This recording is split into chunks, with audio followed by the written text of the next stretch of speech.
அதுதான் ரொம்ப கொடுமை.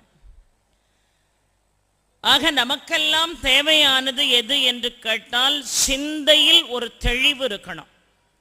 சிந்தையில் தெளிவு அப்படின்னா என்ன பொருள்? காலாகாலமாக நம்முடைய அருளாளர்கள் சொன்ன மிக அற்புதமான பொக்கிஷங்களை எல்லாம் உள்வாங்கிக் கொண்டு நம்முடைய இதிகாசங்கள், நம்முடைய புராணங்கள், நம்முடைய உபபுராணங்கள் காட்டக்கூடிய வழிகாட்டுதலை மனதிலே தீபமாக ஏற்றிக்கொண்டு அறத்தை மட்டுமே, தர்மத்தை மட்டுமே சுவாசித்து வாழ்ந்தோம் என்று சொன்னால் இந்த சிந்தைக்கு ஒரு தெளிவு என்பது கிடைக்கும். எப்பொழுதுமே மனிதனுடைய வாழ்க்கையிலே அறிவு முன்னால் நின்று உணர்ச்சிகள் பின்னால் தள்ளப்படுமேயானால் அவன் சிந்திப்பதற்கு